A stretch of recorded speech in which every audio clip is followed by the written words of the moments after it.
It's a great pleasure to be here, and I want to start by expressing my thanks, gratitude to both NCIIA and Olympus for establishing this award and for recognizing faculty members and inspiring and egging us on to do more. It's truly wonderful. Any effort like this for teaching innovation is a team effort, and in my case is the support from the Civil and Environmental Engineering Department, from the Energy and Resources Group at the University of California, Berkeley, and also the recently established Blum Center for Developing Economies, which has consistently supported this teaching effort through small grants to students to buy supplies and travel. That has made an enormous difference. So I think this is a recognition not just for me, but for all the institutional and individual support for this teaching effort that has gone into making this a success to the extent. It is recognized. I guess I should speak about what I teach. I teach about how to solve problems at the bottom of the economic pyramid. Mostly people in resource-poor communities, mostly, almost exclusively in the developing countries. Though we have addressed problems for immigrant Mexican labor in Central Valley in California exposed to pesticides with almost no protection, very poor protection.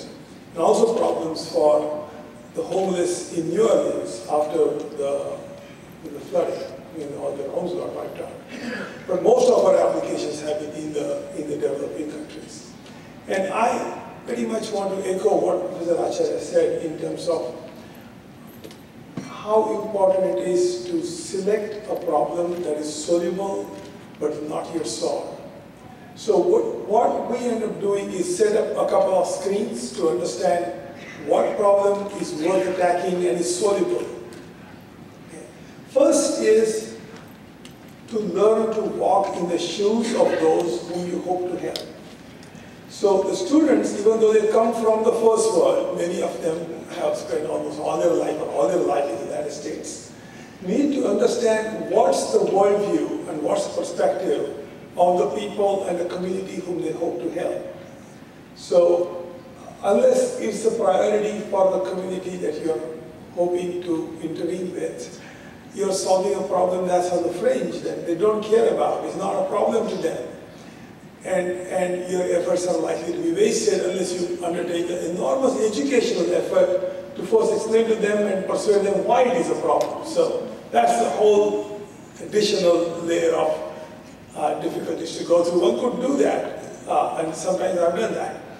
But so the first thing is understand the worldview of your end users.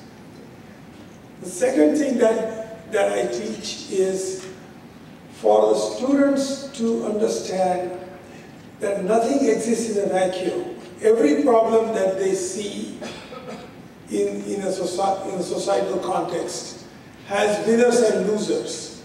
If you solve it, the current winners are going to turn into losers. So for example, if there are people who don't have enough access to safe drinking water, there are other people who are called for shorthand water sharks. The job of the water sharks is to take tankerfuls of water and bring it into the urban slums and sell it to the slum dwellers at an exorbitant price, because the slum dwellers have no recourse but to buy the water from water sharks. Water sharks are usually organized along mafia-type organized crime lines, so nobody else can come in there and offer water at a reasonable price even. So if you hope to figure out how to solve the problem of inadequate access of water to the urban slum dwellers, you are going to run into the water sharks whose livelihood you are going to take away. That's the kind of societal context we need to have the students understand, because the moment you try to introduce a technological innovation in society, every time, even though you think it's going to be win-win-win, there are a couple of guys whom you have not thought of who are losers, who are going to come out of the woodworks and going to blindside you. And unless you figure out politically who they are and figure out a strong enough constituency to neutralize them, you're really going to get destroyed. And I had that happen to me early on in my career. So I know what that feels like. It's very bitter when that happens. And it's much better for the students to be prepared for this, think ahead, and look for who's going to be your societal opponent, because they benefit from what you see as a problem. And of course, lastly, once you put up these screens, and note that both the screens are non-engineering screens. One is anthropological, other is almost political science. That's when you start to say, oh, this is something I can solve. Now you look for the science and engineering and technological innovation.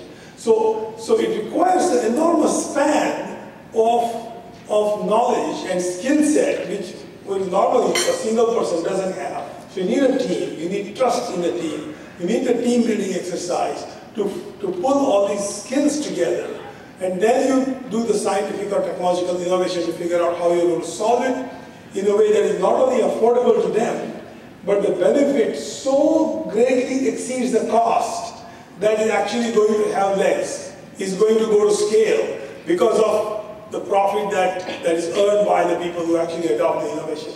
So all of this is what I try to teach, and I'm sometimes successful, and I'm amazed that I'm actually paid to do this. It's so much fun, and furthermore, the icing on the cake is to get an award like this. So thank you very much.